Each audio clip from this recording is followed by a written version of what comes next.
They kicked me out of my house for being unemployed, but when their house went into foreclosure, I became the new owner. I, 27M, currently living in Fort Worth, Texas, have had a rough go of things with my family since childhood. My mom died when I was 9. My father, Ray, never really recovered. At least, that's what he likes to say. The reality is, he's always cared more about the next horse race or poker game than about me. A few years after Mom passed, Ray remarried Linda. She brought along her son Travis, who was always the golden boy, at least in her eyes. Linda's a piece of work. Every day is a new episode of how hard her life is, how much she sacrifices, how I'm dead weight and sucking the life out of the family. Travis is 5 years younger than me, but you'd think he was some kind of tech mogul the way he struts around with his new iPhone, talking about how he runs the cafe. Every time he gets a bonus, it's a parade. Meanwhile, I can't. Get the $100 I need to fix the air conditioner in my shoebox of a room, and Fort Worth summers aren't kind. I've been unemployed since finishing college, or at least that's what they see. Truth is, for the last 5 years I've been living off tiny, odd jobs, scrimping on everything and putting every spare cent into crypto. I studied, learned, obsessed over patterns, stayed up on forums until sunrise. I had nothing to lose, so I bet on it all, and a few months ago, those bets paid off. Big time. As in, I'm set for life now, and my net worth would blow their tiny. Mine's, but they don't know any of that.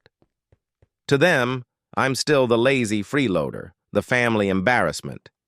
It hit a boiling point last month. Linda stormed into my room, no knocking, of course, with Travis right behind her filming on his phone for TikTok. They started screaming about the mess, about how I contribute nothing, how even a dog can fetch the paper, and on and on. Travis threw my stuff into boxes and snapped, "Pack up, Dad says you're out by Friday." Linda got this. Smug look I'll never forget. Ray didn't defend me. He just shrugged, muttering about how it's time I learn about the real world. Nobody thanked me for the groceries I bought with the last of my visible money, or for helping out with yard work, or fixing the leaky sink. None of that mattered. I moved out that week, slept in my car for a bit, then checked into a hotel. It stung, but I felt lighter than I had in years. And then I waited. Last week, I heard from a family friend, shout out to Mrs. Jacobs across the street, that the house was going up for foreclosure. Apparently, Ray had remortgaged the house twice to pay off gambling debts. Then he made some hot tip investment. Spoiler, it was a scam, and the bottom fell out. Nobody had any idea how to keep the house. Guess who showed up at the foreclosure auction? Me, in clean jeans and a button-down shirt, clothes I bought just for this occasion, stood outside the courthouse and watched the three of them, Ray, Linda, and Travis. They looked so small, so desperate. Linda was dabbing at her ruined mascara, with the back of her hand clutching her designer purse like it was a lifeline.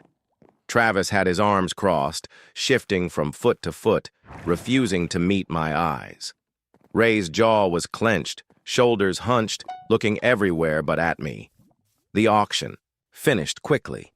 I bought the house outright, cash, no hesitation, no mortgage.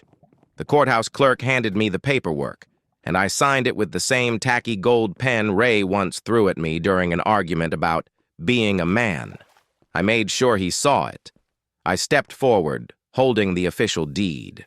Their eyes snapped to me, confusion flickering across their faces. Ray squinted.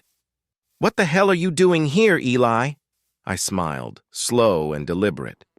"Just tying up some loose ends, Dad." Linda's voice was sharp, but shaky. You can't be here. This is our home. You have no business." I cut her off, holding up the deed. "Actually, as of about 5 minutes ago, I do. I'm the owner now, paid for in full."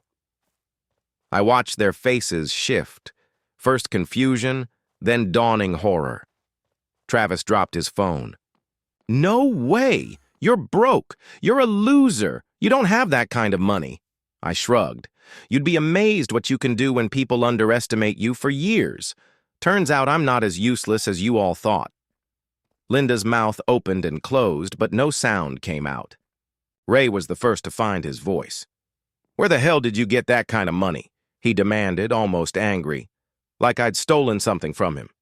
I didn't rush the reveal. "Let's just say, while you were at the casino and Linda was shopping online and Travis was busy uploading influencer videos, I was learning a few things. Crypto, investments. I guess I'm just more resourceful than I look." Ray's face turned an ugly red. "You lived under my roof, ate my food," Linda hissed. "You can't do this. We're family." I looked each of them in the eye, one by one. "Family? You mean the same family that called me worthless, lazy, and made fun of me for not having a job?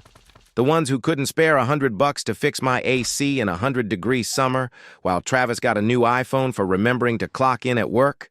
The same family that threw my things out and told me to get lost?" Silence. Just the sound of Travis picking up his phone off the pavement. I continued, letting the truth settle. "Here's the reality. I'm the landlord now. If you want to stay, you'll pay rent, on time. If you don't like it, you're free to leave. I'll have the locks changed by next week either way." Linda's face was pale. "You wouldn't." "Try me," I said, dead calm. Ray didn't say anything, just stood there, the shock settling into his bones. He looked old, smaller than I'd ever seen him. Travis whispered, "You're joking. You have to be joking." I handed them a copy of the lease agreement I'd already drawn up. "Rent's due on the 1st. Utilities are separate. And just so you know, if you're late, I won't hesitate to call the sheriff." "Business is business, right?" Linda burst into tears. Travis stared at the paper like it was written in another language. Ray just shuffled away, defeated. For the first time, I saw them for what they were, helpless, powerless, and suddenly, so very quiet. Now I'm writing this from my old room. Now air-conditioned, freshly painted, the place finally feels like home. Every day I see them moving carefully around the house, afraid to cross me. They ask for things now, polite and careful, like I'm a stranger in their world, and I make sure they know, every time I walk by, keys jangling in my pocket. Whose name is on the deed? Funny how things turn around.